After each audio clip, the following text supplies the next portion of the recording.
ओम शांति।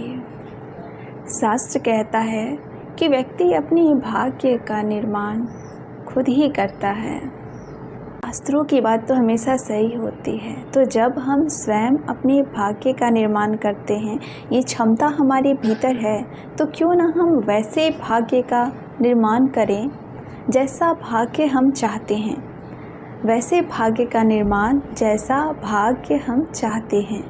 हमारा भाग्य बनता है हमारे विचारों से, हमारे वाणी से और हमारे व्यवहार से।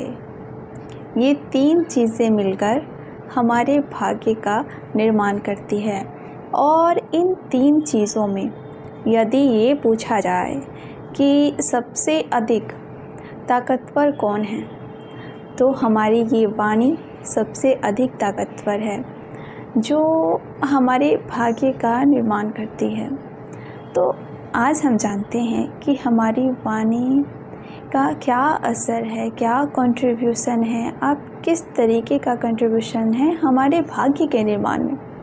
हमारे भाग्य में प्रति पल प्रति क्षण आप अपने भाग्य का निर्माण कर रहे हैं, या तो विचारों के द्वारा, या वाणी के द्वारा, या व्यवहार के द्वारा। तो सबसे पहले वाणी के माध्यम से देखते हैं कि जिस तरीके का भाग्य हम चाहते हैं, उस तरीके का भाग्य का निर्माण हम किस तरीके से कर सकते हैं। ये तो आप पर निर्भर करता है कि इसका सदुपयोग कर आप इसे माँ सरस्वती जी की वीणा बनाते हैं, या इसे भी दुरुपयोग करके गंध में शामिल करते हैं। वाणी का सदुपयोग इसे माँ सरस्वती की वीणा बना देता है, और वाणी का दुरुपयोग चुभने वाला वाण, अपमान करना, ताने मारना, क्रोध करना, शिकायत करना, निंदा करना, गलत शब्दों का उच्चारण करना, झूठ बोलना। अगर ये जब आप ऐसा व्यवहार करते हैं, क्योंकि भाग्य के निर्माण की बात चल रही है, इसके साथ दुख, दरिद्रता, अशांति, दुख, दरिद्रता, अशांति, कष्ट, पीड़ा, तकलीफ़ें, परेशानियाँ, ये सारी चीज़ें इसके साथ चलती हैं।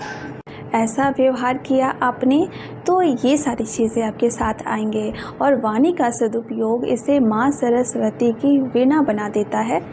आप इसके अंतर्गत आता है प्रशंसा करना, आदर सम्मान देना, प्रेम देना, सही और उचित शब्दों का प्रयोग करना।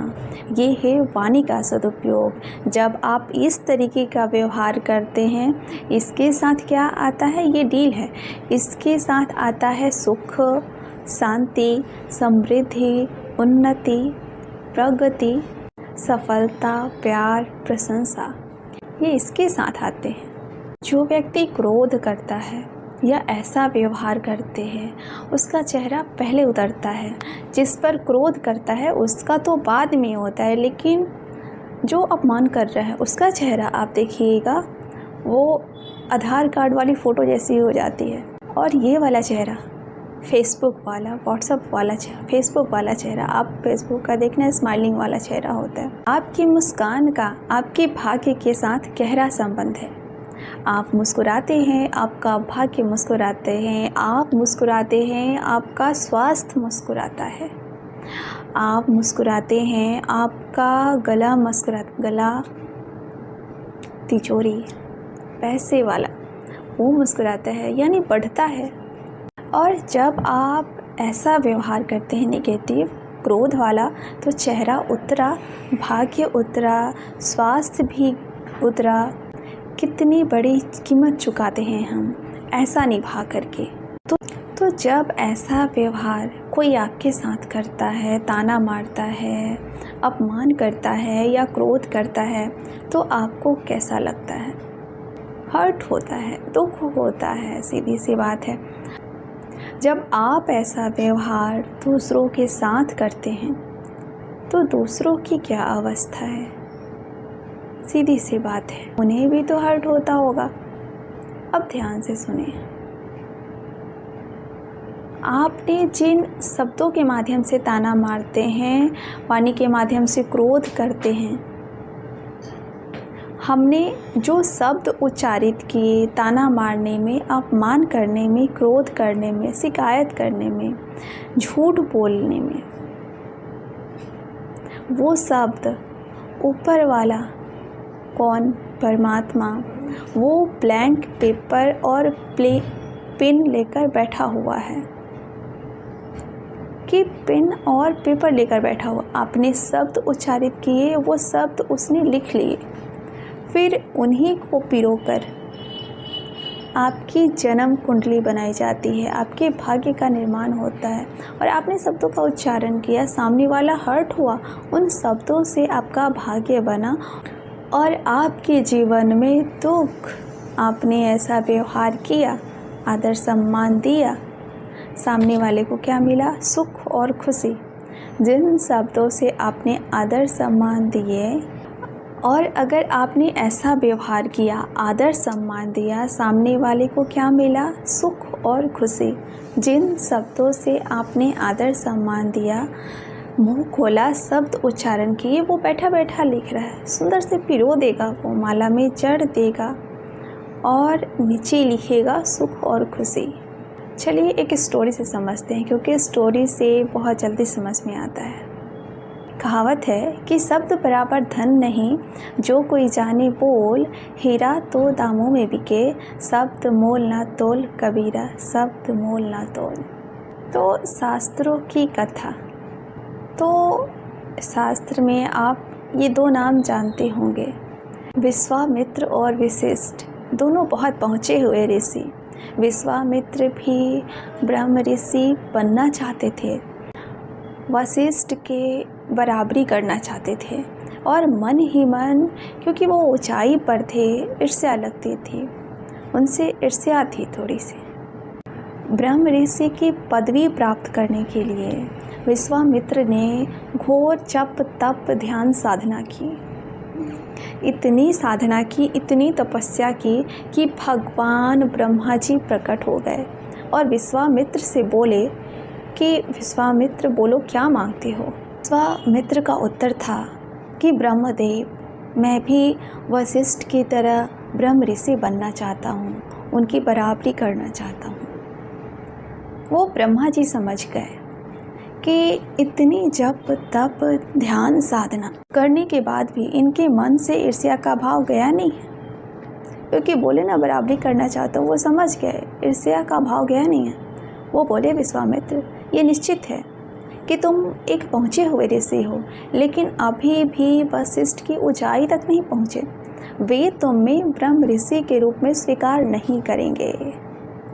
इतना कहकर वो ब्रह्मा जी अंतर ध्यान हो गए, लेकिन विश्वामित्र ईर्ष्या द्वेष से भर उठे कि मेरे इतने जप तप ध्यान साधना के बावजूद यदि वशिष्ठ मुझे ब्रह्म ऋषि की पदवी नहीं देना चाहते, इसका अर्थ वो मुझसे जलते हैं। वो इतना अहंकारी, इतना द्वेष आ गया, ये भाव आया कि जब तक वो जीवित हैं मुझे ब्रह्म ऋषि बनने नहीं देंगे, तो मेरे पास उपाय क्या, उनका वध कर दूं और मैं ब्रह्म ऋषि बन जाऊं। क्रोध, अहंकार, ईर्ष्या से भरे हुए थे, कुल्हाड़ी उठाई, चल पड़े वशिष्ठ का वध करने।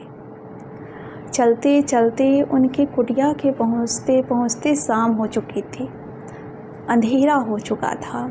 जब कुटिया के नज़दीक पहुँचे तो गर्मियों के दिन थे।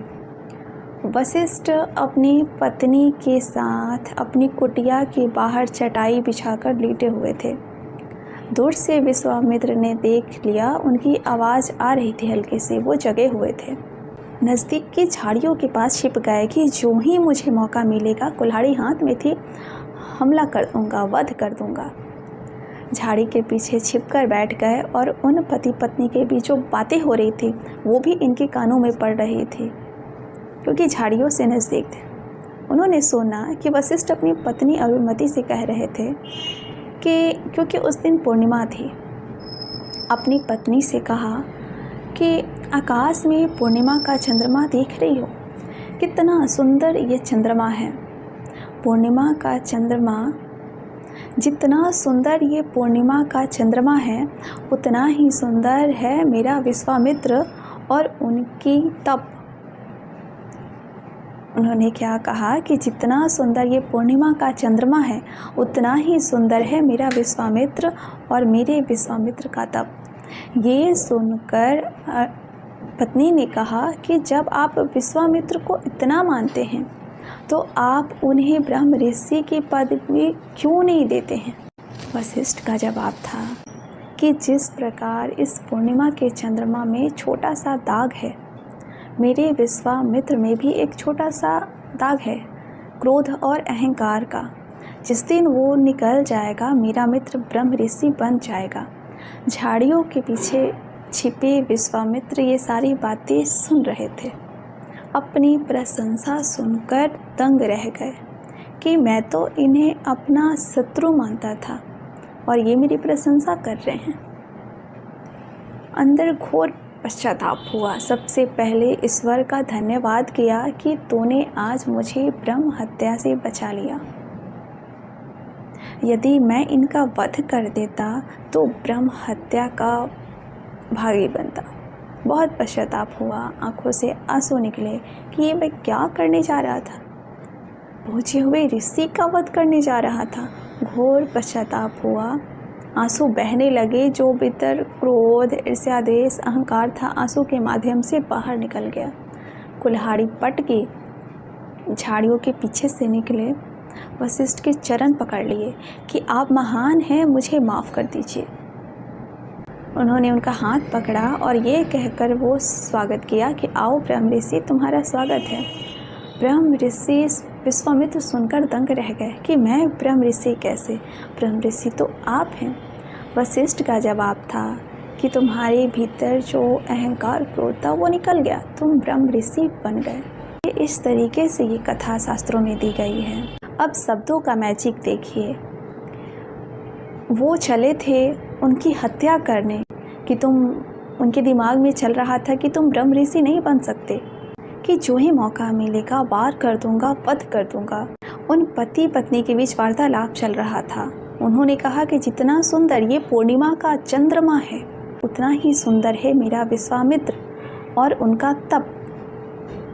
ये कान में पड़े। वो बाहर निकले और पैर पकड़ लिए कि आप महान हैं, मुझे माफ़ कर दीजिए। फिर वो क्या बोलकर स्वागत किए, आओ ब्रह्म ऋषि, तुम्हारा स्वागत है। तपस्या तो हो चुका था पहले, तो देखा शब्दों का असर। कहाँ तो वशिष्ठ का वध होने जा रहा था, उनके मुख से क्या शब्द निकला? सुंदर शब्द निकला। अब आपको ये देखना है कि आपके मुख से निकले हुए शब्द जो आप कहते हैं, वही शब्द आपके पास लौट कर भी आती है। इनके मुख से निकला विश्वामित्र के महान बन गए, समझे? अब आपको ये देखना है कि आपके मुख से निकले हुए शब्द जो आप कहते हैं, वही शब्द आपके पास लौट कर भी आते हैं। आएंगे ज़रूर ही। जिस तरह आपके कहे शब्द आपके पास वापस लौट कर आते हैं। ऊपर वाले ने ये वाणी किसी की अपमान करने के लिए नहीं दी है। Thank you. ओम शांति।